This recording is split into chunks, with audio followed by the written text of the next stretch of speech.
Okay, so the serial killer I chose to do was Patrick Kearney, also known as the trash bag killer or the freeway killer. So his year of killings was 1962 through 1977. He murdered 43 men, and a breakdown of how he got caught was connection to John LeMay, discovery of LeMay's remains, investigation and warrants, and then the surrender and confession. Victim number 1, I did not have a picture, but his name was John Otis LeMay.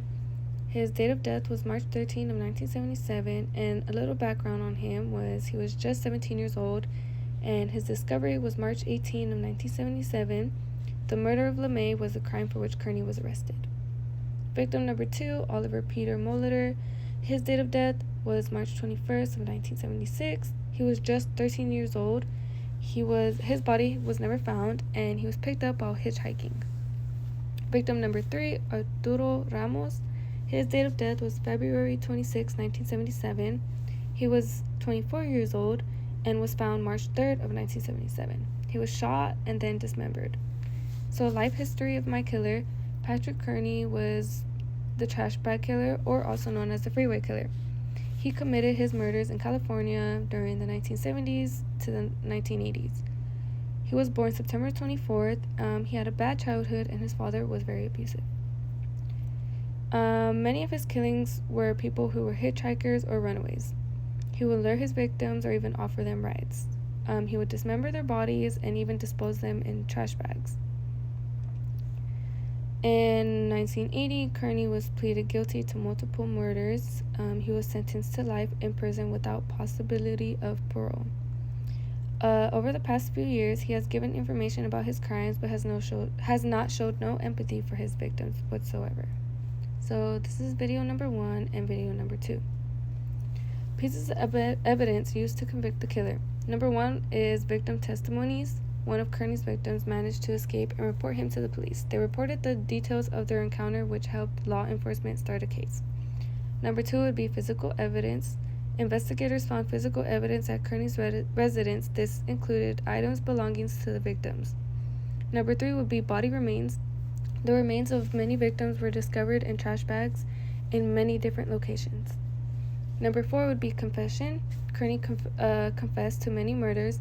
He went into full detail how he committed the crimes.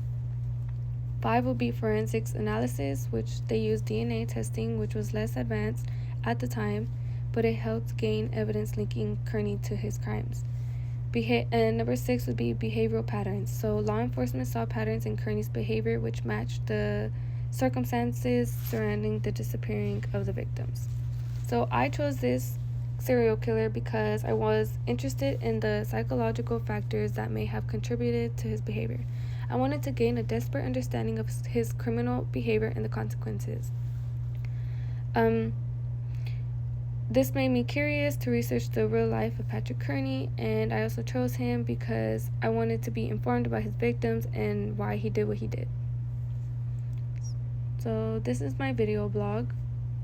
I chose to research about Patrick Kearney because he offered a complex and situating look into the mind of a serial killer, and then 2 facts about him would be Kearney's partner, David Hill, was a possible compliance, but then was later confirmed that he was unaware of Kearney's crimes and even testified against him. And then fact number 2 would be he was sexually motivated in his crimes. Favorite forensics evidence collection and why? I chose DNA profiling because it offers a specific and reliable method. DNA can identify individuals based on their unique genetic, and they are able to look back at the wrongly accused and solving cold cases. It's an easier and faster method and can help provide justice to those victims and families. So my least favorite evidence collection would be trace evidence, specifically tape lifts, because I found this extremely hard when we practiced the tape lifting, and I could not get a perfect clear fingerprint onto the tape without creating any bubbles. This made me lose patience.